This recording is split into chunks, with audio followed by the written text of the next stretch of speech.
Hi, I'm Chelsea from Burpee, and I'd like to welcome you to the first in our series of seed starting videos.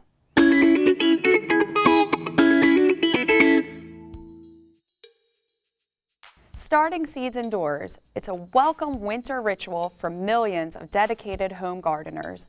But for many other gardeners and those excited new folks new to gardening, seed starting is a mystery that prevents them from enjoying one of gardening's most amazing and rewarding activities. In our seed starting video series, we're going to show you just how easy it is to start your own seeds indoors.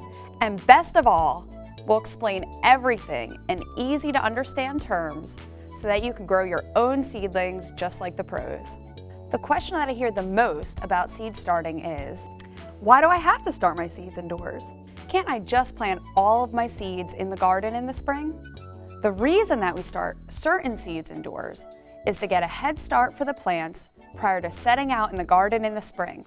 Many of our all-time favorite home gardening plants, tomatoes, peppers, eggplants, and impatiens, are all actually native to the tropics. There, the summers are extremely long, and seeds spread by the wind or a friendly host or gardener would have more than enough time to germinate, grow, and produce fruit. But in North American climates, the summers are not nearly long enough for seeds of this type to be planted directly in the garden and still have flowering and fruiting occur before the fall frost. Tomatoes are a great example of this.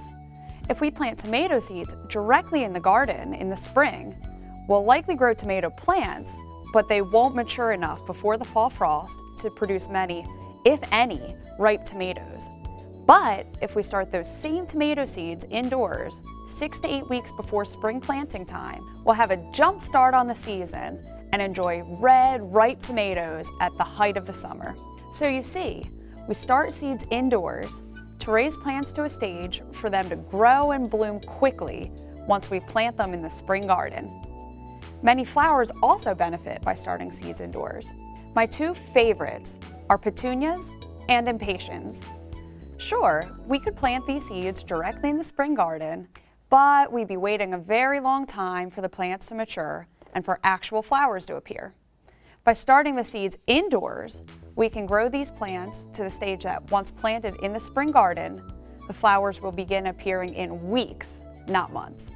Another benefit of starting seeds indoors is for the incredible selection of varieties that we have to choose from. There are only a limited amount of varieties available as pre-started plants. But once you know how to start your own seeds, there's a whole world of unique and exciting varieties available to choose to grow as your own plants. The selection's almost endless. The final reason for starting seeds indoors, and perhaps the best of all, is that buying seeds is so much less expensive than buying plants. You can fill your gardens for a fraction of the cost of buying pre-started plants. Now that you know the reasons why we can start certain seeds indoors, I want you to give it a try. Watch our next video and I'll show you just how to get started, including the 4 basics of all indoor growing: water, temperature, soil, and light. Thanks for watching.